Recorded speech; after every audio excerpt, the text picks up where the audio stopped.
So a video went viral recently. I'm not sure we can show that video, but it was about a young girl, possibly who lives abroad, and was giving some kind of feedback to parents and adults, Nigerian parents especially. She called out their stupidity. She called out the fact that many of them raise them, children, youngsters, abroad, hating Nigeria.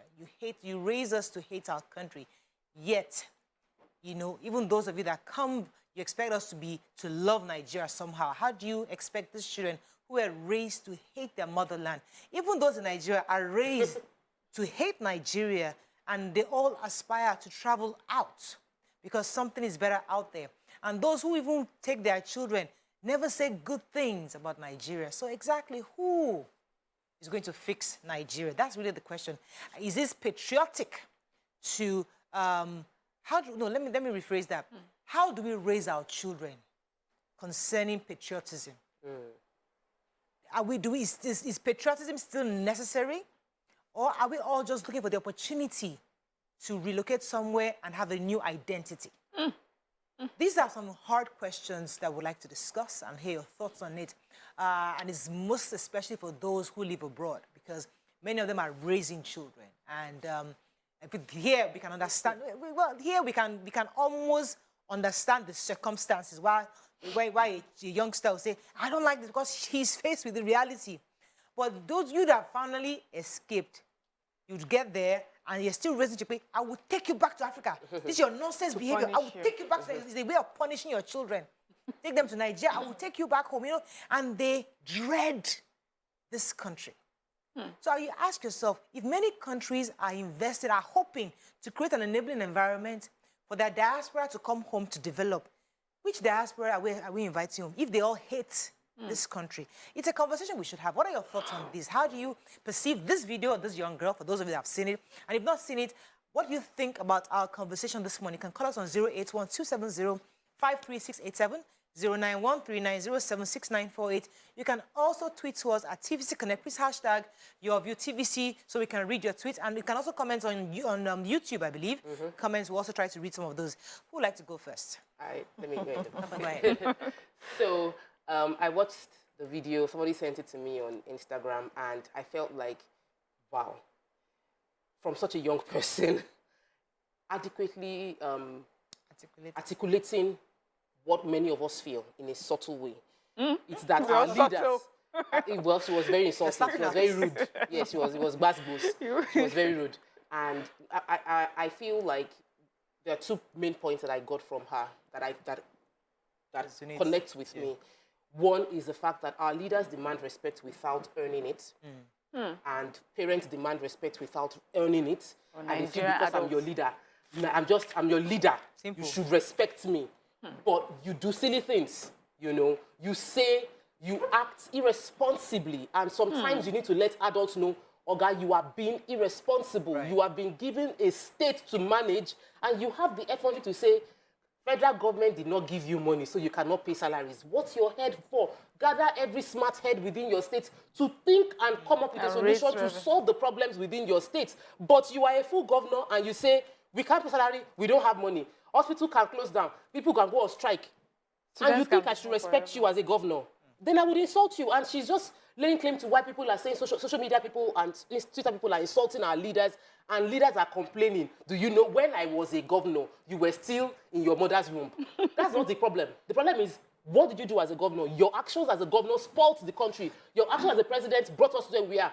People can still say, back then in the days, Nigeria was better. That is an indictment on all our leaders. If people can point their fingers to the back and say, there was a time when hospitals were good and now they are not good anymore. That, for me, really resonated with me, because I feel we should start calling out our leaders. I would do it in a more respectful way. I wouldn't use all those language.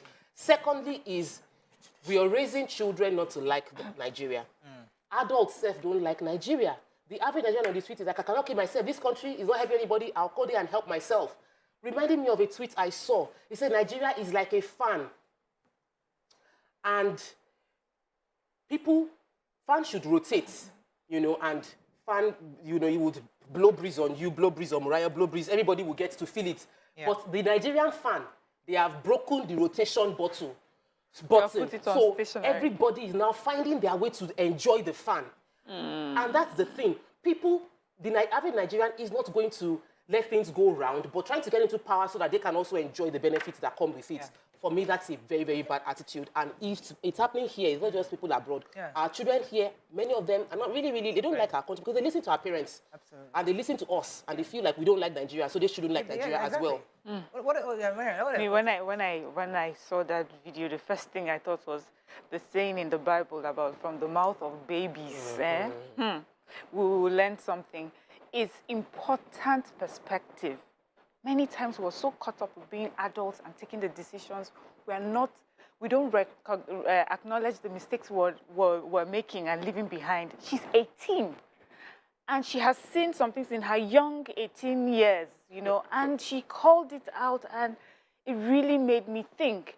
It made me think because we're making sacrifices, or we think we're making sacrifices for ourselves, for our children, and they're turning back to say, how is this the right decision when you're raising me in such a way that I'm hating my motherland?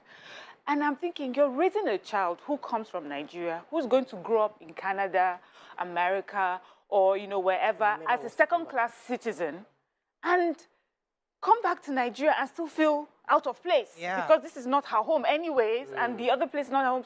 So they're just lost. Then concerning, I know that a lot of people got upset about her rudeness, some of the words that she used, silly. If you want to annoy a Nigerian adult, call them silly. What? So the thing is, yes, because of the way I was raised, I'm growing up here specifically, I would say, let's put that one aside so that we do not throw away all the good message that she was trying to teach us with that. And for me, it also reminded me of some of the conversations that has happened, you know, over time. I remember when I was about to have my son, I was having a conversation with one of my aunties, and she was like, go to America to have your baby, or the UK. And I was like, what if my son wants to run for president when he grows up, and then somehow the Nigerian law decides that you have to be, you don't have dual citizenship? I don't want to do anything that may jeopardize that.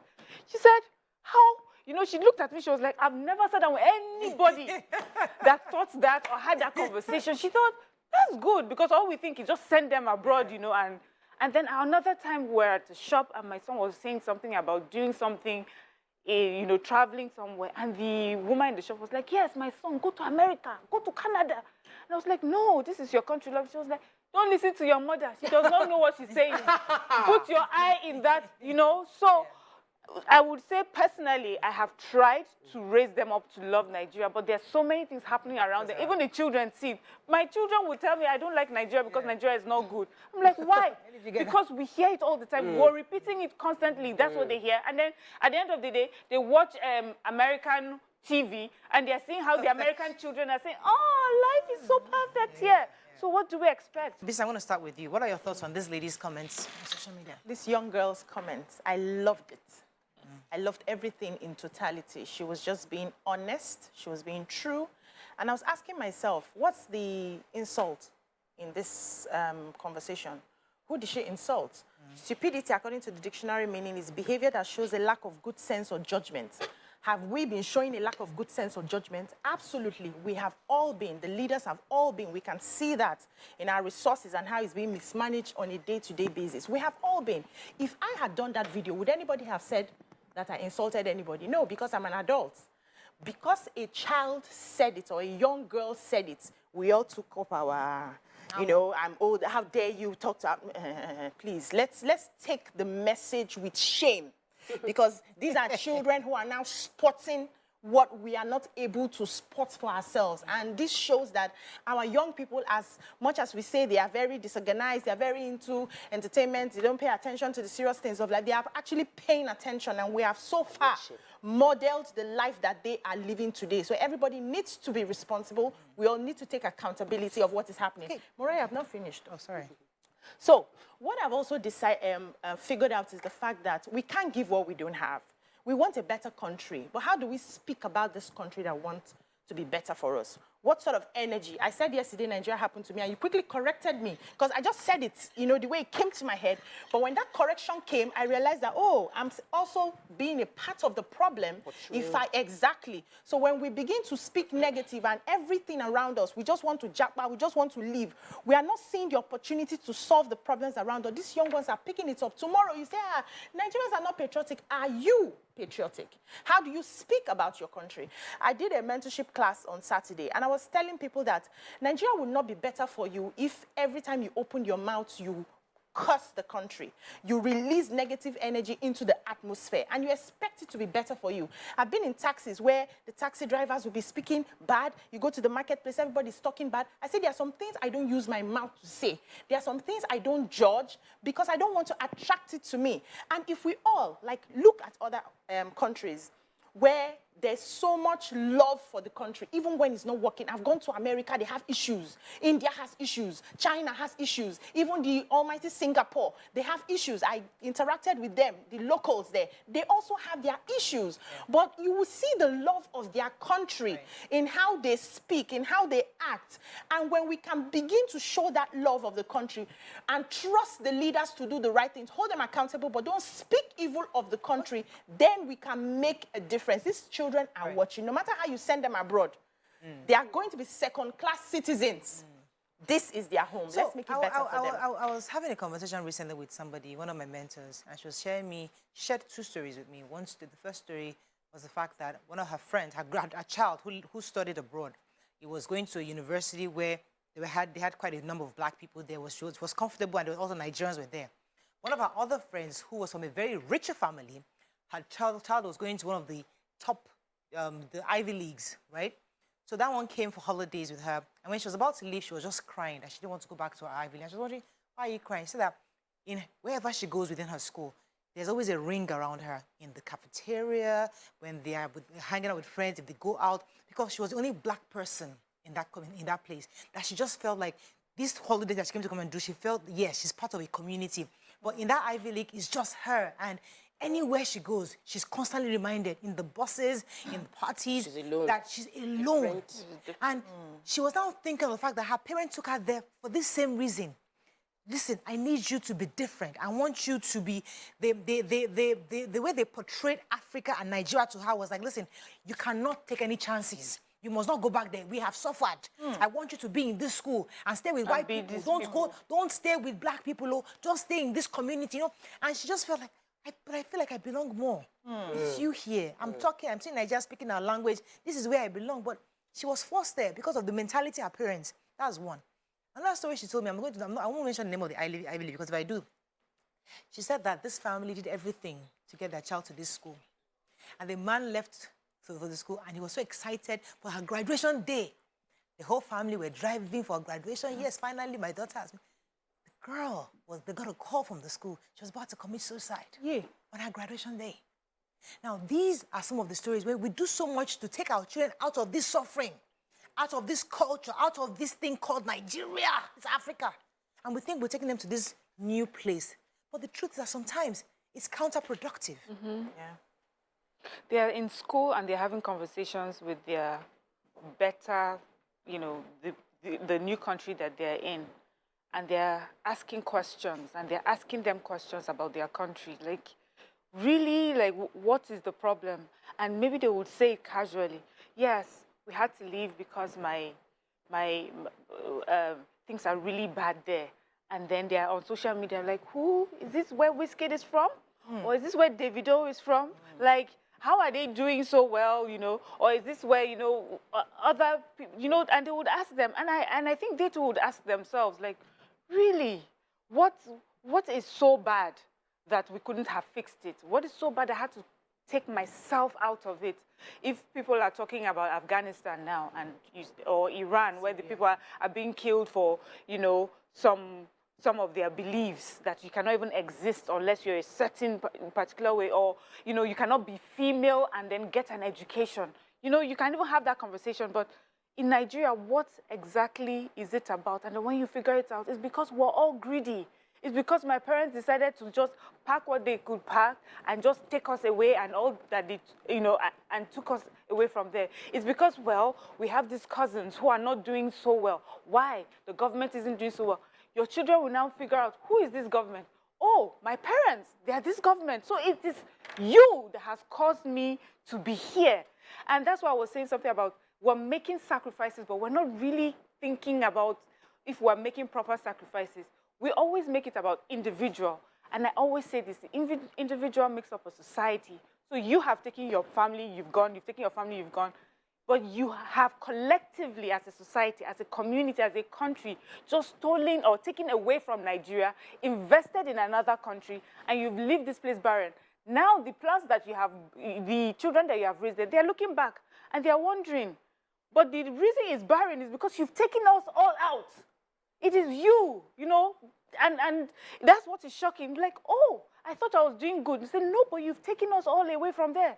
You are the country that has, you are the people that have laid this country bare, and now you're accusing who? So that's what this girl is just saying. And we should... Let me take this call. I'll come to you, Tope. Good morning, are you there? Good morning, ma. You're live. Go ahead, please. I'm Rita calling from Kaduna. You're live, How old Rita. are you? Go ahead, please. I'm a first-time caller. Welcome. Yeah, welcome to the show. Okay. Hello, good morning, ma. Good morning. Good morning. I'm sure My name is Precious. How? Hi, Precious. Go ahead. Hello. Please, hope we didn't. Please, hope we didn't lose them. We really wanted to talk to Precious. I'm so sorry, Precious and Rita. I would have loved to really talk to you guys. So, there are two issues here. I don't want us to mix it up too much. So there's the removal, which is what Mariam said, because yes, you remove, and it's a good thing. Because for you, you're like, you know what, I need to save my family. Now you are there, raising this children, which is what we're now going back to the video. The children they are raising, are we raising them like, guys, I left Nigeria, it was really bad. But I also want you, this is your country. I want you to love Nigeria. I want you to, you know, take them home often, every year, make them meet with their cousins, their family, their loved ones, and have the sense of belonging. Because I do remember when my brother's kids came here for the first time, did my mother's burial last year. And my nephews, I was meeting them, and they came, and I was hearing him on the phone calling his friends that there are so many black people here. There's so many black people. And I'm like, what's happening? He was so excited that everywhere is black. That there's no, you don't have to contend with Chinese. He was just excited that every corner there are black looks like people. Me. Everybody looks like me. And you could see the excitement. Oh my God. I have identity, that this is my people. So in his own mind, this is my people. But the Nigerian is looking at me and, uncle, can you put me in your bag? I want to follow you. We're all excited by his accent. Like, oh my God. The guy is definitely like, you know, he was there putting on the generator for us. He was really being like he entered the Nigerian system because he felt that this is what he is. So how do we raise our children to still love Nigeria, but still appreciate the opportunity they have to live abroad? Okay, so I think it's fundamental. It is that spirit of resilience. It is gratitude and understanding that everything is not perfect anywhere, but I have an opportunity. Being in Nigeria is an opportunity. Anywhere I find myself, I'll be grateful for where I am. I'll be resilient to thrive in that society, and I will see opportunities in the midst of every crisis I face. I think these are pillars we should raise every child with, so that you're grateful for where you are, you see opportunities in the crisis, and you have the resilience to thrive in challenges. Because when you go abroad too, there will be challenges there. As you are here, there are challenges here. Everywhere there are challenges. But if you only train your eyes to see the challenges, even when you travel out, you will be listing all the challenges where you are. So, but I like, Mariam already dealt extensively, and you've dealt extensively with people that relocate. I am talking about those here who feel disadvantaged because they are here. You know, they are here and they feel like I am rejected because I'm here. You have opportunity, you can travel out. What of me, I cannot go anywhere? And I'm like, you are here. You can make things happen for you right here. So we need to talk about patriotism more, teach patriotism more, show love more, and it is extremely important. We have a long way to go, but we can start. Wrap up because we have two guests. So we have to wrap up this conversation. We have to continue. I'm going to fight you. Let me let you put in just 1 minute contribution, and then we run off. I'll try to make it 1 minute. So there's something I'm teaching some of my mentees. which is that anywhere you find yourself is where you're supposed to be. We're sent here for a reason. For me to be put in Nigeria at this time is because I have something in my hand that Nigeria requires to grow. And if I don't harness it and use it, I will feel disadvantaged, I will feel unfulfilled. So the first thing is to go inside and ask yourself, why am I in this country? What is my role here? What am I supposed to do? I'm already having conversations with my children, like, so when you open your eyes, what problems do you want to solve? That's how to create. And that's how you see opportunities. Every day I'm having business ideas. I did not school abroad. I am here. All of us did not school abroad. I say, okay, except for Mariah. But we are here and we are constantly looking at the environment and saying, where can I fit in? Where do I have my gifts? Where can I deploy my gifts to help my society? Right. That is where the focus should be. And once you remove yourself from the victimhood consciousness where everything is happening to you, they are doing me, they are pursuing me, I finished school, I don't have a job, somebody's chasing me, to the creator's consciousness where you know that you have your life in your hands and you can speak into existence and it will happen. You will see that you are not in a hurry to go to any other country because you are solving problems right here. Let us start solving problems in our little Let me just take one last call from Hassan. Hassan is there. I'm holding for a while. It's been a while, a long time. You abandoned us. No, he called to ask about the oil company. I'm in support of Nigeria. I like Nigeria, but that will not take away the fact that we have problems of quality of leadership from the local government level, state and the federal. Yes. That's number one. Number two, please, I would like to talk about the newspaper's review, about the people talking about Ashwaju relocating federal capital from Abuja to Lagos. That one is uncalled for. Abuja has come to stay. And the members of that campaign council should sit up. It's not a matter of giving press. Okay, thank you very much, Hassan. We have to go on a break when we come back, but this topic is just starting. Yes. It's very deep. We can expand it so many ways, but we can't do it today because we have two guests we need to tell. So we'll bring it another day.